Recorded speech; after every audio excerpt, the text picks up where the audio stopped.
Bueno, pues vamos a ver ahora la unión frontal atornillada. Es el ejercicio 6, lo tenéis publicado en Moodle.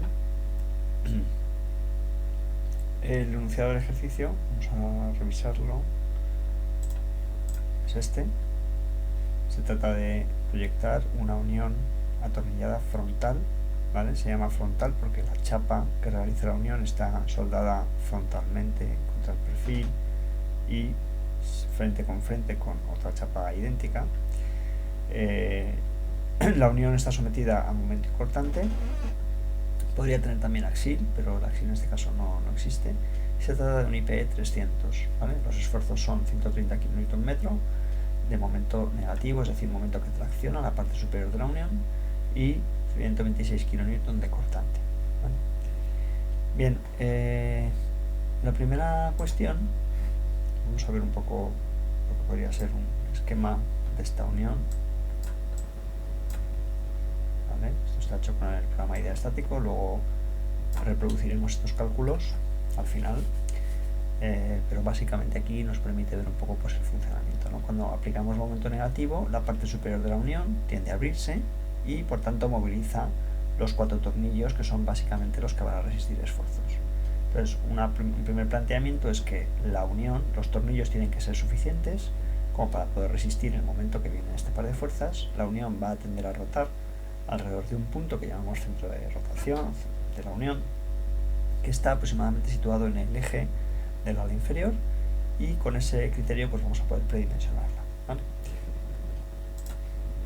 Bien, entonces un primer paso es, como siempre que hacemos uniones de acuerdo al Eurocódigo 3, revisar la tabla 6.1 que contiene los componentes básicos de la unión.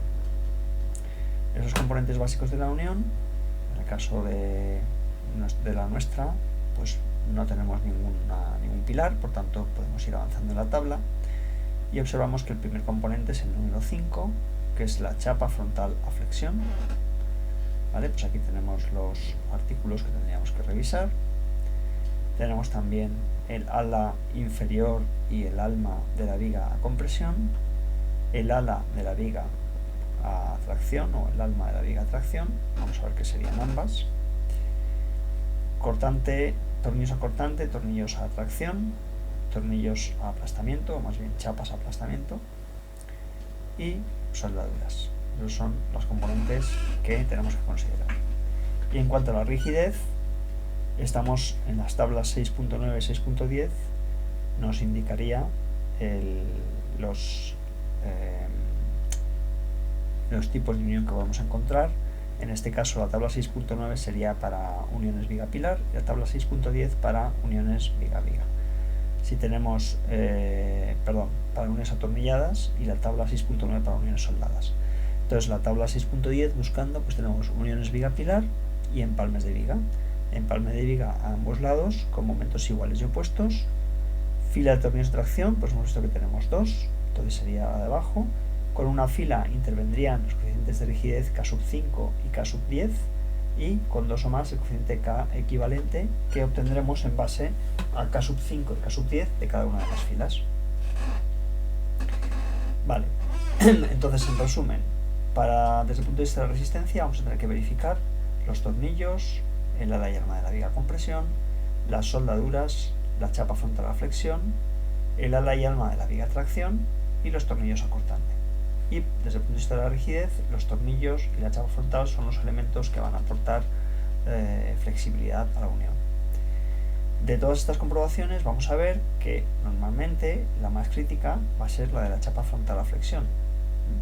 Entonces normalmente es la que va a predominar, y está bien que sea así porque es una rotura de carácter dúctil. Entonces en principio nos va a permitir que la unión tenga una cierta capacidad de rotación plástica, que siempre es aconsejable, ¿no? Bueno, pues aquí tenemos un poco el problema planteado. Los componentes de la unión, los elementos son el perfil IPE, la chapa frontal con sus tornillos. Necesitamos obtener la geometría del perfil para poder empezar a trabajar, saber qué espacios tenemos, y además hay la posibilidad en esta unión para ajuste de colocarle un forro. Recordad que si tenemos unas distancias menores que la tercera parte del perfil, del tornillo, pues no va a ser necesario hacer ningún descuento de resistencia, ¿no? Bien, entonces la filosofía general, así para predimensionado, es la que os he comentado. Transformamos el momento en un par de fuerzas, compresión y tracción. En el perfil la compresión tiende a actuar en este punto, la tracción actúa en el eje superior, ¿no? Eso sería, digamos, si damos un corte justamente por la chapa. Entonces tendríamos los 4 tornillos superiores pues trabajando a tracción, con lo cual si un tornillo tiene una fuerza F, a tracción, pues tenemos 4F, y como estos tornillos están colocados de manera más o menos simétrica respecto al eje al ala superior, pues podemos tomar como promedio, como Z, de estas 4 fuerzas, un valor que sería el canto de la viga menos TF, del orden de 289 milímetros. Dividiendo el momento aplicado entre 289 milímetros, obtendríamos la F mínima que podríamos tener. En nuestro caso, el momento son 130 kN metro, ¿no? Vamos a verlo en una hoja de cálculo. Bien, 130 kN metro, lo que he hecho aquí ha sido ponerlo en kN por milímetro, ¿vale? Y lo que he hecho aquí ha sido coger el momento, 130.000, dividirlo entre el canto de la pieza menos el grosor de las alas y multiplicarlo o dividirlo entre 4 para sacar el esfuerzo de cada tornillo. Eso me da como tanteo que el tornillo tiene una tracción de unos 112 kN, ¿vale? Entonces ahora podemos buscar en la tabla de tornillos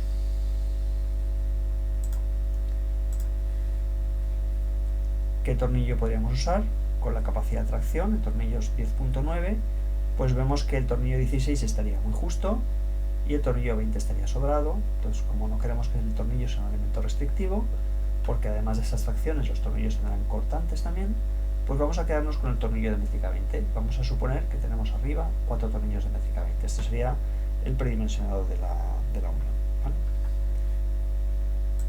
Bien, una vez que hemos decidido los tornillos, pues hacemos un encaje de la geometría de la unión. Recordad que tenemos unas separaciones al borde, unas distancias máximas y unas distancias de apriete de los tornillos, ¿vale? Entonces, entre otras cosas, la distancia del tornillo a la pieza siempre tiene que preservar ese valor mínimo M que tenéis tabulado en las tablas que dimos en clase, que para un tornillo de métrica 20 son en torno a 45 milímetros. Recordad que este valor siempre son del orden de 2 veces el diámetro del tornillo.